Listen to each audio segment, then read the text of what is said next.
Hello everybody, my name is Chris Medveds, and today we're going to take a trip back to the past, 1995. We're going to be looking at the Virtual Boy, one of Nintendo's lesser-known systems. I chose this because it's an obscure system and it was kind of cool. It came at a time where video games were different. There was no standard, there was no style, and anything went, very similar to the Wild West. Video games were more than just a game. It was an adventure.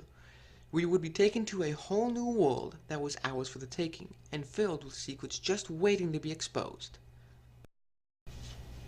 And who better to bring us into this new adventure than Nintendo? With already 3 consoles on the market, they were anything but inexperienced. And so, the Virtual Boy was made. The Virtual Boy was released on July 21st in Japan in 1995, and August 14th in the same year in North America. And the results were less than spectacular. This is the Virtual Boy. It was marketed as a virtual reality gaming system. So I bet you're wondering, how could something this cool looking and this awesome fail? First of all, the marketing campaign for the Virtual Boy was a little different from what Nintendo usually did. And not in the fact of its weird commercials. Those were pretty standard for the time. New Super Mario World, created especially for the Super Nintendo Entertainment System. It's a bit more exciting, a bit more challenging, a bit more graphic, a bit more colorful, a bit more realistic, a bit more levels, a bit more secret, a bit more enemies, a bit more friends, a bit more sound, a bit hotter, a bit cooler, a bit weird, a bit more revolutionary, a bit more Mario, a bit more of what you want. It's 16-bit, and it's yours only if you get new Super Nintendo. Now you're playing with power, superpower. See what I mean? But don't worry, the Virtual Boy wasn't much better.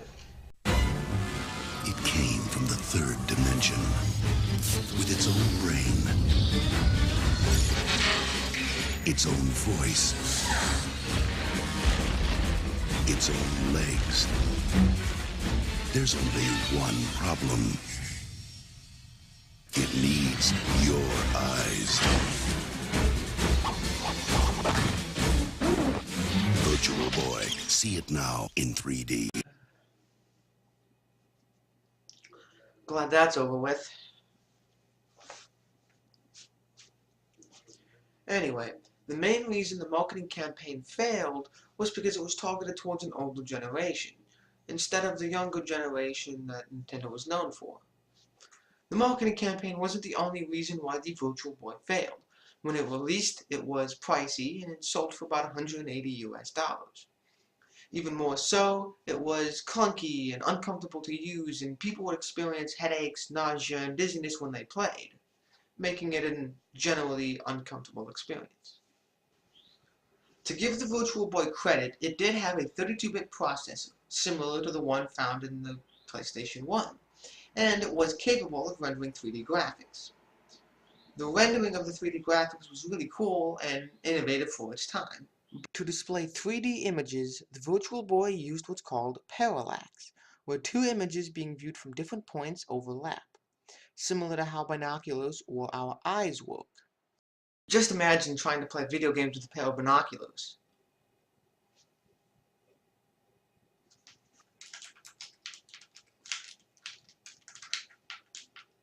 This isn't weird at all.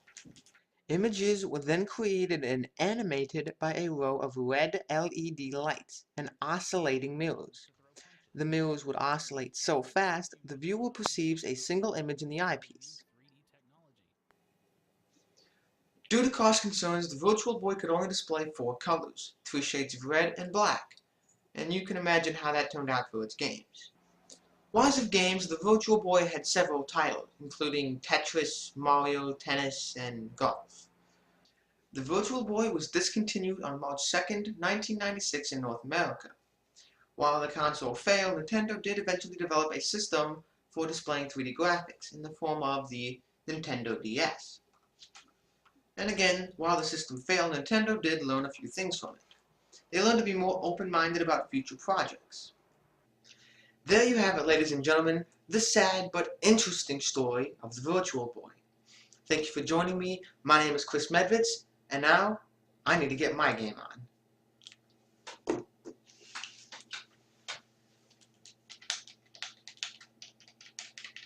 kind of grows on you after a while.